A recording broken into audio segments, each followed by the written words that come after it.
Hey folks, Will Brink here at www.brinkzone.com. Today going to talk a little bit about programming design, or aka why your workouts suck.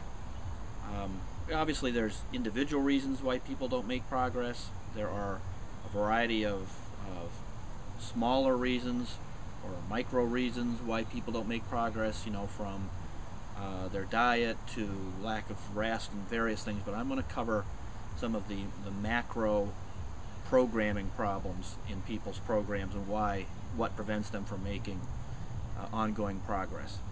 Probably the major issue with most people is their programs are linear design. And what I mean by linear design, of course, is they just do the same thing week in and week out, 3 times 8 or 4 times 10 or whatever it is. They pick a couple exercises and then they expect to just get stronger in a linear fashion. And that'll work for sometimes, if you're brand new to weight training, that might work for a couple of years at best. But you're going to get stronger in a linear fashion, then you're going to level right off, and with a couple of fits and starts, that's going to be about it. But for the most part, linear program designs are at best suited for newbies, and maybe people are just getting back to lifting and that type of thing. But people that are looking to make steady, predictable progress, linear program designs are a mistake.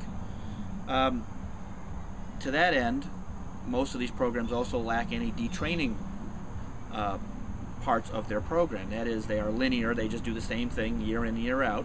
A proper programming of something that looks to progress is going to look more like that. The high points get higher as you make a personal best of some kind, whatever your goal is, and then there's a detraining period, and then you're back to it. And those are the classic programs of the highest level athletes, be they sprinters, power lifters, Olympic lifters, and such. Again, about the only group that don't seem to follow these known program are bodybuilders, for the most part. Not too many of them really bother with it, and they should, of course. The same problem with the linear program design, or any program honestly, is of course a lack of planned progression.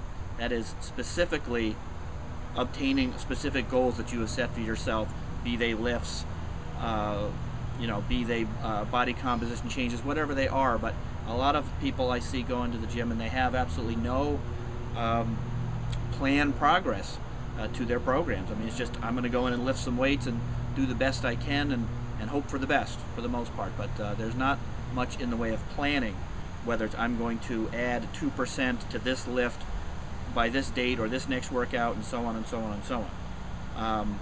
Another problem, which is sort of similar to the last problem, of course, is a lack of specific goals. I mean, there's just no goal setting. I notice most of these programs, there's no goal setting if people are left to themselves to make up their own programs. Now again, if people are following pre-made programs by some of the better coaches, be they Jim Wendler or Poliquin or Staley or whatever you're following, if it's any good, then they will have for you, of course, specific goals in there that you will be looking to obtain. Again, similar problem is lacking tracking those specific goals, making the goals and then tracking them. They don't really know how much each lift has gone up, or how much they've progressed on a specific lift or a specific goal, whether it's a performance goal. It doesn't have to be a lift, it can be what have you. Maybe one of the biggest mistakes, and this is sort of an odd one, but it happens all the time, is matching the training program to the goal. I want to get stronger is often matched up with some program that's not going to make them stronger, or I want to get leaner, or I want to get faster, or I want to improve my power, that type of thing. You will often see a goal does not match the program, and that again is a very common mistake I see, if I was call it one of the larger mistakes. And when you have all of those combined problems, which is very common, you're not going to make progress, or you're going to make short-lived progress. It's going to last, like I say, if you're new, maybe a year or two, something in that ballpark. But a lot of times what happens is, of course, the person makes some linear progress, it stops, and they plateau, and they don't really know how to fix it. And so the only thing that's going to get them growing again is some drugs. you know, to be perfectly honest with you. Now, again, that's not to say that that's not a pro-drug or an anti-drug statement per se. It's just a fact of life of how I find this mostly in bodybuilding. Once the person hits the plateau, this is the only way they know how to get themselves off of it.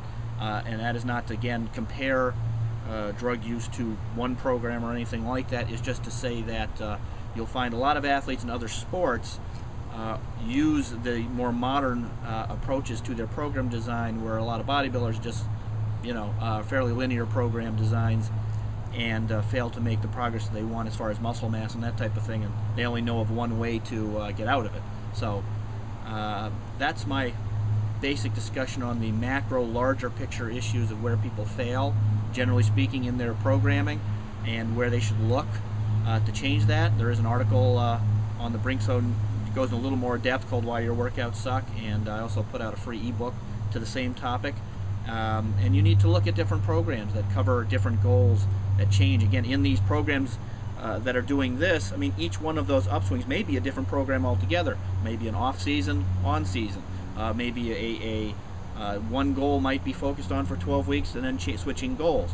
There's no hard and fast rule to this, and it really depends on experience levels, what your goals are ultimately, and other factors, but that's the macro issue. So if this information helped, you know, please hit the like and the Twitter and help me out, and I'll see you all on the Brink Zone.